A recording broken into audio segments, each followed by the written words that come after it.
What's going on, guys? Welcome back to W.D.Y.D. CSP. What do you do as a central stir processor? All right, what do I have for you guys today? Well, yeah, see, I am actively in decon to show you the processing of a flexible ureteroscope. All right, so some things we're going to need here is a brand new syringe, a brand new sponge, a brand new appropriate size brush for the scope. Okay, and I'm also going to need the leak tester and the disinfectant wipes that you see right there next to my gloves. All right, so let's glove up here. All right, so for those of you that are wondering, we do double glove even though we use utility gloves, and um, these are some pretty good gloves here. I actually do like them. The gloves I have underneath are nice. They extend over the cuff of the gown, and they're pretty thick. So you actually utilize those. I could actually use those to do this video alone, but I didn't want the decon police to come get me, so place to put on the right gloves, utility gloves. Okay, making sure these gloves are nice and snug here. And getting ready to put some work in here. So first things first is you want to start when processing flexible scopes. You want to start off with a fresh, clean, and disinfected sink every single time. All right, so my first sink is my rinse sink. Second is my soap. The last one is my treated water sink. So using the Purple Top PDI wipes, I'm going to go ahead and wipe out my sinks here. Okay, so they've already been rinsed clean, and just using the disinfectant wipes here to uh, finish off the job and move on to the next step. Okay, so my first sink is going to be filled up with nice cold water. Now, I'm not going to say filled up, that's not a lie, that's a lie. I am placing about 5 gallons of cold water in that first sink, okay? And I'll show you why. My second sink, of course, is my soap sink. So I'm placing some nice warm water and filling it up to the 10-gallon mark, right? And my last sink, it's nothing. My last sink is because that is my rinse sink there.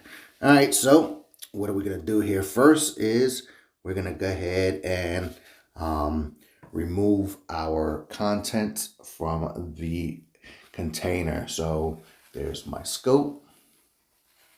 Okay, move things out of the way there. I apologize for this video. It should have been a little bit better. I should have had somebody recording for me. That way I had some more counter space and a better view of what I'm doing here. So I'm removing all the contents out of the container, which includes the scope.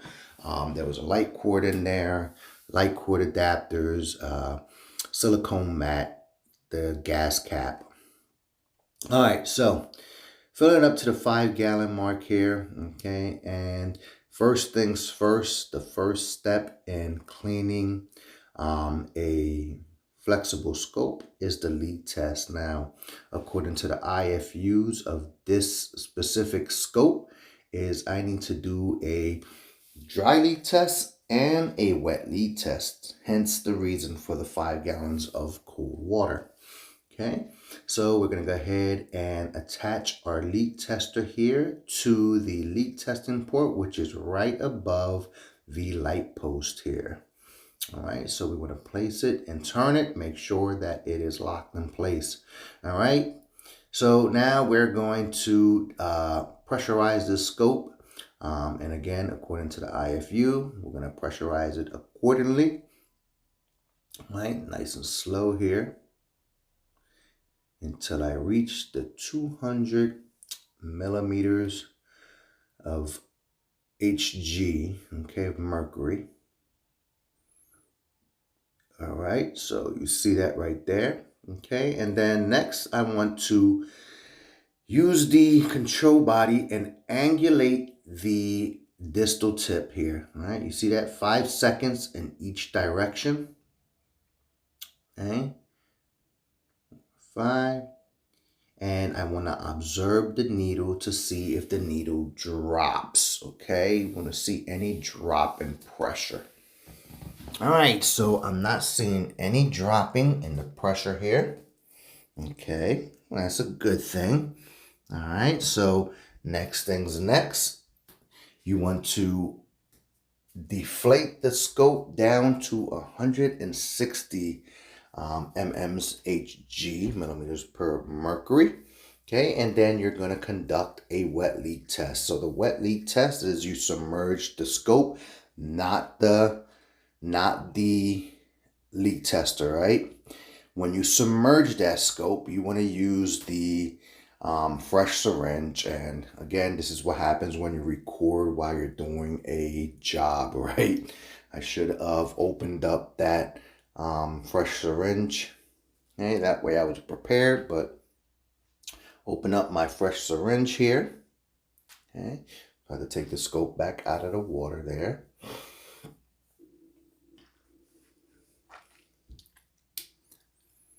All right, give me a second here, guys. I'm struggling with opening up. Some of the tasks using these utility gloves can be a little taxing, right? All right, so you want to draw up some fluid here. And why am I drawing up some fluid? Well, I'm going to connect it to the port there, right? And then when I submerge my scope underwater, I am going to prime the internal channels of that scope so that no false air bubbles are created, right? So you're going to prime that to remove all the air bubbles out of that channel from that scope. And then what you're going to do is you're going to, again, do the same thing you did with the dry leak test, right? Is you're going to angulate that distal tip, okay, for a few seconds each side, and you're going to observe for the flow of bubbles, okay? If you see bubbles, that's a bad thing, right? Okay, so, and you're also observing that needle to make sure that it's not dropping, okay? So as we angulate, and sorry that my arm is in the way here, as we're angulating the distal tip, you want to make sure that the flexible portion of that scope is not tightly coiled. So you're going to angulate in each direction for a few seconds here. Let me show you that. And I've just seen something. Look at this. Look, look. Can you see that, guys? Can you see that? All right, let me bring this camera close to you guys. Okay, when I'm angulated in that direction, see that steady little bubble coming from the flexible portion of that scope. That is a failed leak test, guys, okay? Whether it's little bubbles or constant bubbles, that, my friend, is a failed leak test. So we're gonna go ahead and now we have to determine, can we clean this scope prior to sending it out for repairs? So I'm going to come out of the water and I am going to depressurize this scope. All right, so out of the water it goes. We're going to depressurize down to 0, and you see that the needle dropped right underwater. Okay, we're going to depressurize the scope down to 0. And then we're going to disconnect that leak tester.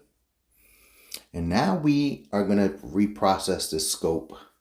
We're going to reprocess the scope and send it out for repair. So how do I reprocess the scope with a leak? So determining how bad that leak is, there are several ways. There are recommendations that if you have waterproof tape, that you can tape up where the leak was found and then continue processing under the surface of the water as usual. We don't have leak-proof tests. Leak-proof tape. So we don't do that process here. So I'm going to have to clean this scope like a manual device that cannot be soaked. All right. So per my opinion, this is the reason why I believe the leak test should be a wet leak test rather than a dry. You notice that the dry leak test did not fail for me. Okay, regardless of me angulating the exact same way, I did not see a drop in the needle with the time allotted. But with the wet leak test, soon as I put it in, it was a automatic failure. You've seen the bubbles. And the reason being is I believe that the water, if there's any soil caked onto a small leak like that, because that was a tiny leak, any soils that adhere or dry up on that surface acts like a bandage for the leak. The water, which is universal solvent, will go ahead and break down that soil, thus revealing the leak. All right, so I emptied out my water in the first sink. I no longer need that fresh water in there for rinsing or testing. So I'm placing my scope in there along with all my devices for that scope so that I can go ahead and open up my brush, okay, and then continue cleaning. So I'm going to show you how I'm further going to clean this scope to be able to ship it out for repair. So I'm going to go ahead and grab that little brush there, which is the appropriate size brush for that scope. Okay. And I'm going to submerge it underwater and then go ahead and proceed to drop it down the channel. Okay. As you can see, I have the distal tip in my hand there. So bringing that brush down, and we're going to repeat this action about 3 times, okay? Have the brush come out. When the brush is exposed, I'm going to go ahead and use my fingers to wipe off the tip of the brush, and then retract the brush and continue doing this until it is visibly clean. Now, if on first pass it's visibly clean, doesn't mean that you stop right there, guys. It's 3 passes. Do the 3 passes, okay? When you wash up, guys, I'm pretty sure that when you wash an arm or an underarm, you don't just do 1 pass with the soap with the washcloth underneath your underarms or on your face. You just do 1 swipe and that's it, it's clean. You apply friction, right? That's the purpose of the brush, is you apply friction in, coming out, and you do that several times, all right? And I'm flushing that port as well with some detergent, just to get a little bit more detergent in there, because whatever I break down with that brush is you want to flush that out of there, right? Okay, because sometimes that brush leaves little residues behind, so the flushing allows for ejection of those broken down particles that the brush just passed through. Now, I know that's not part of the IFU or part of the procedure, but because I'm cleaning the scope above the surface of the water, I don't have that primed port and that brushing under the water to help me eject that debris. So when I brush, I'm flushing and then I'm brushing again. Okay, now I'm using the other little port brush here to clean the ports, right? And dipping it underwater there again, and getting right around those ports, around those little hard nooks and crannies with that little brush there. Okay, now I'm going to go ahead and again draw up some detergent.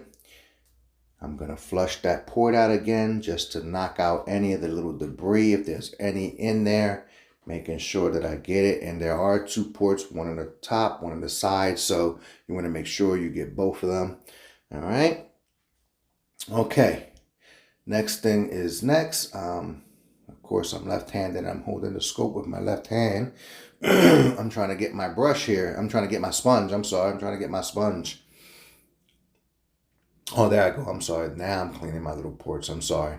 The other one, I was still doing the little brushing. Sorry, ahead of myself here on this video with the voiceover. All right, so you're getting into those little ports in there, making sure those ports are nice and clean.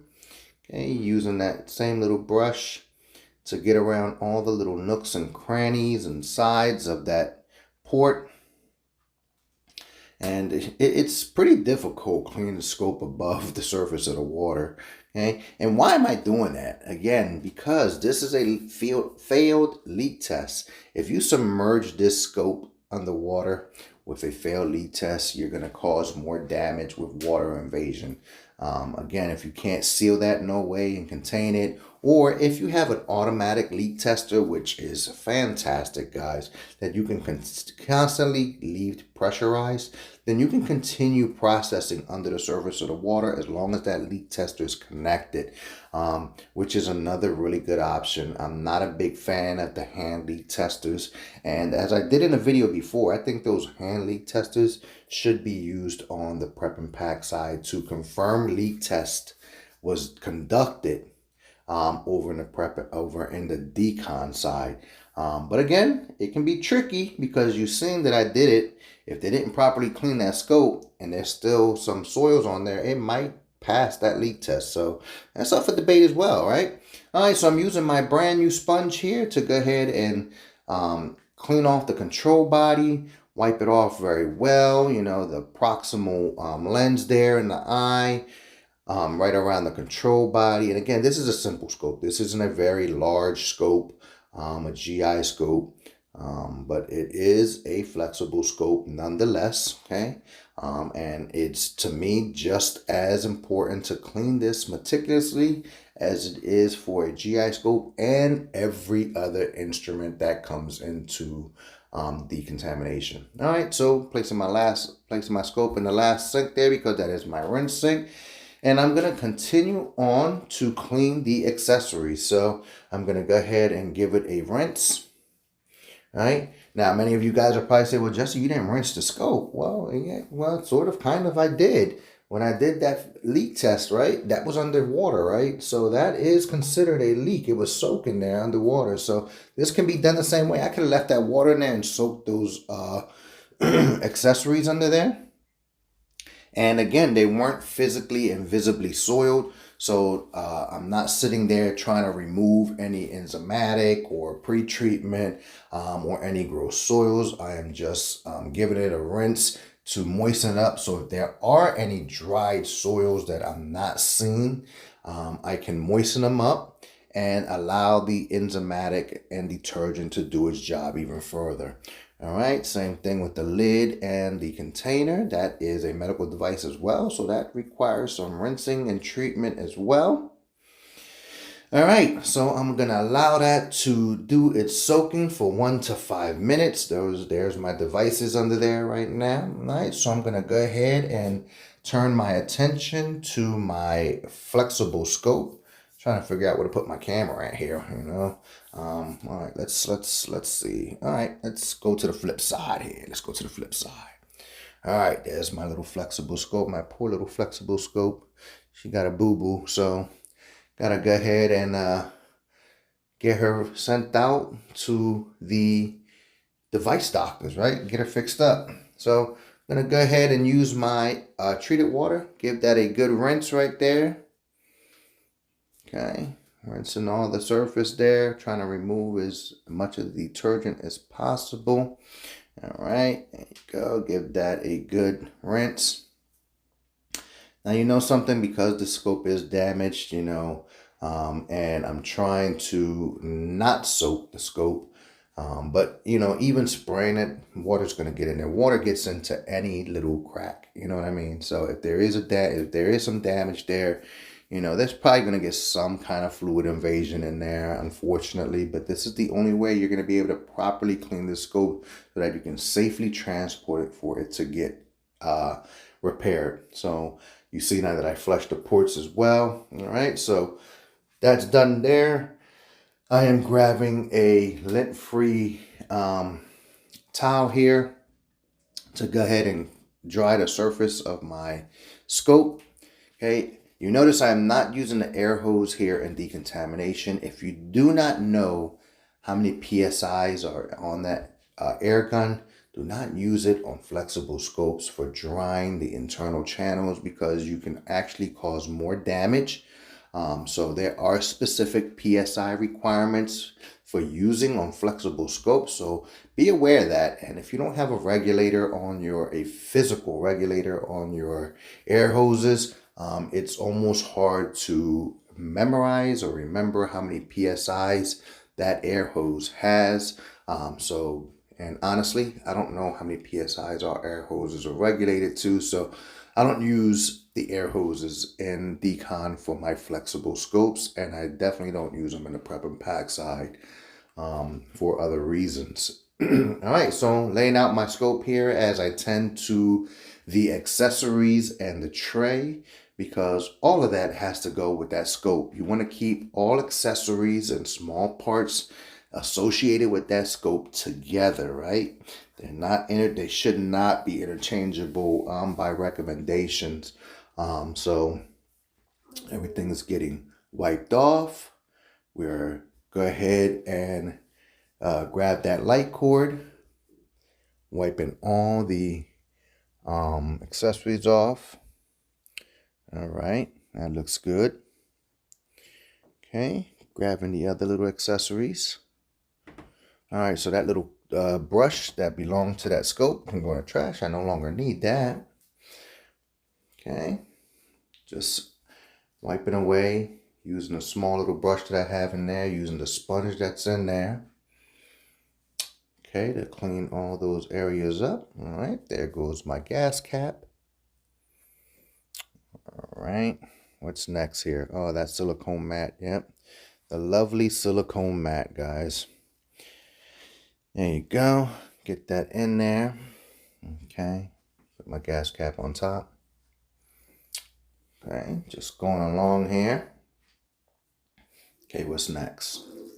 Oh, there you go, my light cord. All right, so you want to go ahead and as I'm wiping off my light cord with my sponge, I'm also feeling for damages. Okay, I didn't see no air bubbles proliferating from it. So, all right. And then, of course, brushing off my light cord adapters. There you go. Okay, next one right there. Okay. All right. Inspecting it for cleanliness, making sure that I got all the little nooks and crannies out of there. All right.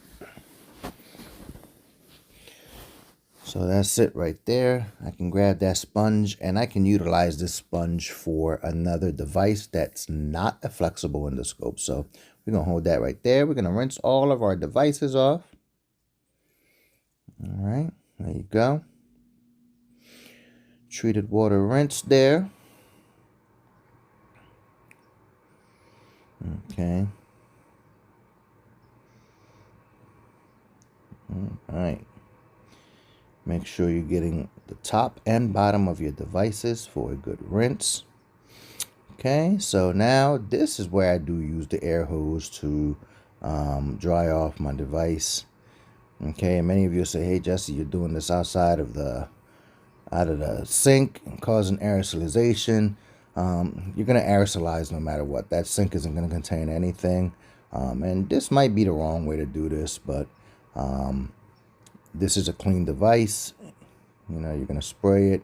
And spraying water on the floor can be a trip hazard. And I might have done that wrong. I might have did that wrong. That's bad habits right there. Maybe I should have kept that in the sink. Okay, I'm going to use my little towel there to get off as many droplets as possible. Now, this is going to go into the drying cabinet. Okay, so I'm going to go ahead and get my device here. I'm going to grab my scope and just set it on top there. You don't want to put that on top of your scope. The scope goes in the container. All right, next is that silicone mat. I'm just rebuilding that container, right? All right, you see that I caught myself doing the same thing again. I said, you know, son, let me do this inside the sink like possible. I like working in larger areas, and again, it's just bad habits. Honestly, it really is bad habits that we develop in decontamination and prep and pack. It's just, it's obvious, right? No matter how good you are as a technician, you try to do the right thing, you do develop bad habits, and that was a bad habit there. All right. Grabbing this light cord here. All right. And there you go. Coil it up. And then I go ahead and give that a quick little air blast to get rid of the moisture off of there. Okay. Next is my lid. And I'm going to wipe that off to get rid of the excessive moisture. And then give that a quick little air blast as well. There you go. All right, so I think that's all the components to my flexible endoscope. Okay, gonna go ahead and put everything back together here.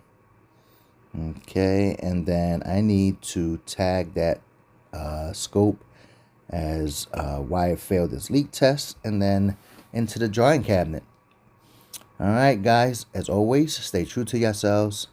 Keep it 100. Continue educating to yourself. Until next time. Peace.